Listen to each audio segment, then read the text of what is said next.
بسم اللہ الرحمن الرحیم۔ حضرت موسیٰ علیہ السلام اور سامری جادوگر۔ ناظرین، قوم بنی اسرائیل تاریخ کی ایک ایسی قوم ہے جن کی طرف اللہ نے سب سے زیادہ پیغمبروں کو مبعوث کیا، جو ہر دور میں اس قوم کی رہنمائی کرتے رہے۔ اللہ نے بنی اسرائیل کو ایک لمبے عرصے تک دنیا کے دوسرے اقوام پر سبقت دی اور دنیاوی عروج عطا فرمائی۔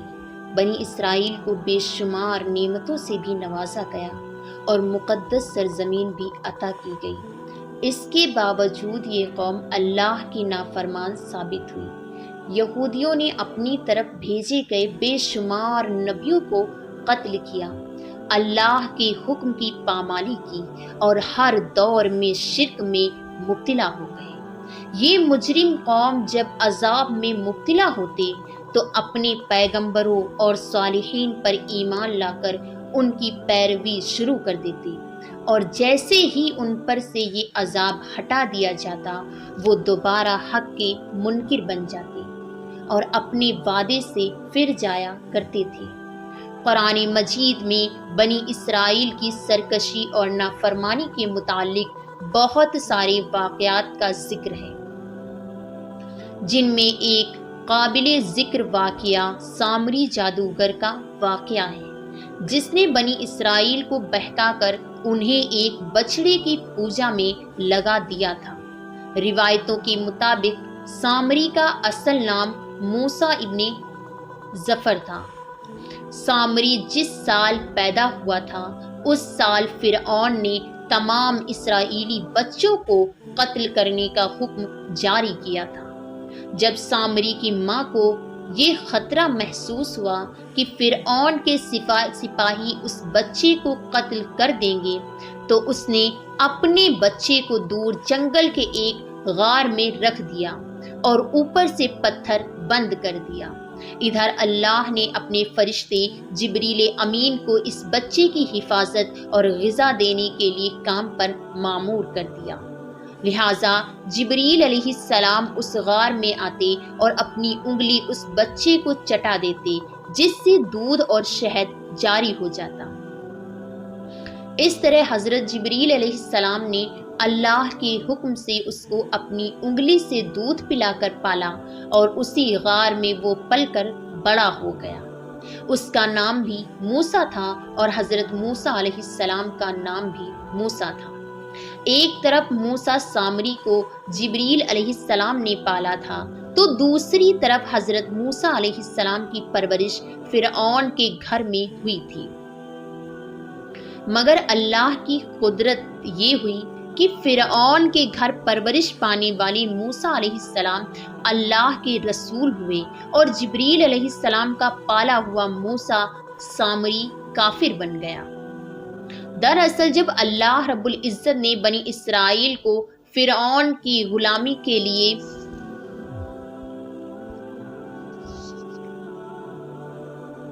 سے نجات دیا اور فرعون کو اس کے لشکر سمیت دریائے نیل میں غرق کر دیا تو یہ قوم حضرت موسیٰ علیہ السلام کے ساتھ وادی سینا میں ہجرت کر گئی۔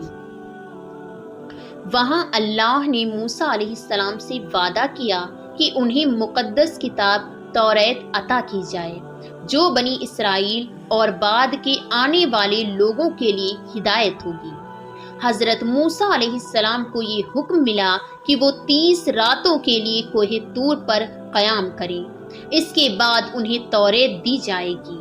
لہٰذا حضرت موسیٰ علیہ السلام نے اپنے ہارون بھائی کو اپنا خلیفہ مقرر کیا اور بنی اسرائیل کو اپنے بھائی کے سپرد کر کے انہیں یہ کام سونپا کہ جب تک آپ کوہ طور سے واپس نہ لوٹیں گے وہ اس قوم کے مسائل کو دیکھیں گے اور ان کا انتظام سنبھالیں گے۔ موسیٰ علیہ السلام کوہ طور پر چلے گئے۔ جہاں آپ پورے 1 ماہ روزے اور عبادت میں مشغول ہو گئے۔ ادھر شیطان مردود کو بنی اسرائیل کو بہکانے کا ایک سنہرا موقع مل گیا، لہٰذا سامری نے بنی اسرائیل کو بھٹکانے کا ارادہ کیا۔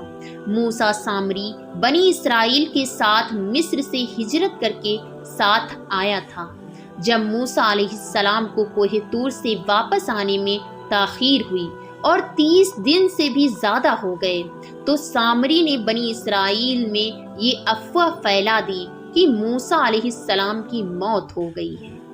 اس نے بنی اسرائیل سے کہا کہ تم لوگ اپنے سونے چاندی کے زیورات میرے پاس رکھ دو تاکہ آگے سفر میں یہ قیمتی سامان کہیں کھو نہ جائے، کیونکہ وہ ایک معزز شخص مانا جاتا تھا۔ لہٰذا بنی اسرائیل نے تمام سونے چاندی اسے دے دیے۔ اس نے آگ کی ایک بھٹی جلائی، ان تمام زیورات کو اس بھٹی میں ڈال دیا۔ دیکھتے ہی دیکھتے سونے چاندی پگھلنے لگے اور اس بھٹی سے ایک گائے کے بچھڑے کی شکل کی مورتی نکلی۔ سامری کے پاس اس جگہ کی مٹی تھی جس جگہ جبریل علیہ السلام کے گھوڑے نے قدم رکھا تھا۔ اس نے جیسے ہی وہ مٹی اس بے جان بچھڑے میں ڈالی تو وہ گائے کی طرح آواز نکالنے لگا۔ سامری نے بنی اسرائیل سے کہا، موسیٰ تو اپنے خدا کی تلاش میں طور پر گئے ہیں، جبکہ خدا ہمارے پاس تشریف لے آئے۔ اس نے بچھڑے کی طرف اشارہ کر کے کہا کہ یہی خدا ہے۔ اس کی اس گمراہ کن تقریر سے بنی اسرائیل کو اس بچھڑے کے خدا ہونے پر یقین آ گیا۔ انہوں نے اس بچھڑے کی پوجا شروع کر دی اور اس کے آگے سجدہ کرنے لگے۔ 12,000 آدمیوں کے سوا ساری قوم نے سونے کے اس بچھڑے کی عبادت شروع کر دی۔ ادھر کوہ طور پر مسلسل 40 دن روزہ اور عبادت کے بعد موسیٰ علیہ السلام کو اللہ کا کلام ملا جو 10 مقدس تختیوں پر تحریر کیے گئے تھے۔ جب آپ کوہ طور سے واپس آئے تو اپنی قوم میں ماحول کو تبدیل شدہ پایا۔ ہر طرف کفر شرک کی بو آ رہی تھی اور لوگ ایک بچھڑے کی پوجا میں مصروف تھے۔ یہ دیکھ کر حضرت موسیٰ غضبناک ہو گئے اور آپ پر جلال طاری ہو گیا۔ آپ نے اپنے بھائی ہارون کو داڑھی سے پکڑ کر گھسیٹنا شروع کر دیا اور غصے میں کہا کہ میں نے تمہیں اس قوم کی ذمہ داری دی تھی، پھر یہ شرک کیسے ہو گیا؟ لوگ اس بچھڑے کی پوجا کیوں کر رہے ہیں؟ حضرت ہارون علیہ السلام نے کہا، میرے بھائی مجھ پر ملامت نہ کرو، اس قوم نے میری بات نہ مانی اور مجھے کمزور کر دیا۔ میرے لاکھ سمجھانے کے باوجود یہ اس عمل میں پڑ گئے اور مجھے جان سے مارنے کی دھمکی بھی دی، لیکن میں ان ظالم لوگوں میں شامل نہیں۔ لہٰذا موسیٰ علیہ السلام کا جلال جب کچھ کم ہوا تو آپ نے اللہ سے اپنے بھائی کی بخشش کی دعا فرمائی۔ بنی اسرائیل نے جب موسیٰ علیہ السلام کو دیکھا تو وہ بہت شرمندہ ہوئے اور اپنے اس شرکیہ عمل پر ملامت کرنے لگے۔ موسیٰ علیہ السلام نے سامری سے پوچھا کہ تو نے اس قوم کو باطل معبود کے پیچھے کیوں لگا دیا؟ تو سامری نے کہا کہ میرے نفس نے مجھے اس کام کے لیے مجبور کیا تھا اور یہ میری فریب کاری تھی۔ حضرت موسیٰ علیہ السلام نے اس بچھڑے کو جلا کر راکھ کر دیا اور اس کے ٹکڑے ٹکڑے کر کے سمندر میں بہا دیے۔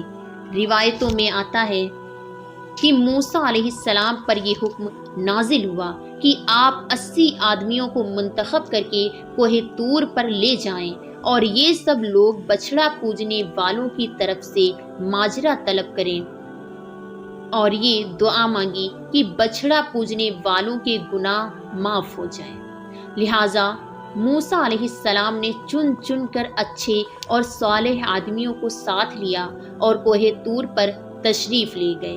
جب لوگ وہاں معافی طلب کرنے لگے تو اللہ کی طرف سے آواز آئی، بنی اسرائیل میں ہی خدا ہوں اور میرے سوا کوئی معبود نہیں۔ میں نے ہی تم لوگوں کو فرعون کے ظلم سے نجات دلا کر تم لوگوں کو بچایا ہے، لہٰذا تم لوگ فقط میری ہی عبادت کرو اور میرے سوا کسی کو مت پوجو۔ اللہ کا یہ کلام سن کر یہ 80 آدمی کہنے لگے، موسیٰ، ہم ہرگز آپ کی بات نہ مانیں گے جب تک ہم اللہ کو اپنے سامنے نہ دیکھ لیں۔ یہ آدمی اپنی ضد پر قائم رہے کہ ہم کو اللہ کا دیدار کروائیں، ورنہ ہم ہرگز نہیں مانیں گے۔ حضرت موسیٰ علیہ السلام نے انہیں بہت سمجھایا، لیکن وہ اپنی بات پر اڑے رہے، یہاں تک کہ اللہ نے اپنے جلال کا اظہار کچھ اس طرح کیا کہ فرشتہ بھیجا جس نے ایک خوفناک چیخ ماری، جس سے ان لوگوں کے دل پھٹ گئے اور یہ لوگ مر گئے۔ حضرت موسیٰ علیہ السلام نے اللہ سے ان کے دوبارہ زندہ ہونے کی دعا مانگی تو یہ لوگ دوبارہ زندہ ہو گئے اور اللہ پر ایمان لے آئے۔ اللہ کے حکم سے حضرت موسیٰ علیہ السلام نے سامری کو بنی اسرائیل سے نکال دیا اور کسی کو بھی یہ حق نہیں دیا کہ اس سے رابطہ رکھے۔ بعض مفسرین نے لکھا ہے کہ سامری کا جرم ثابت ہونے کے بعد موسیٰ علیہ السلام نے بد دعا کی اور اللہ نے اسے ایسی بیماری میں مبتلا کیا کہ جب تک وہ زندہ رہا کوئی اس کے قریب نہیں جاتا تھا، اور اسی طرح وہ ذلت کی موت مر گیا۔ السلام علیکم ورحمۃ اللہ۔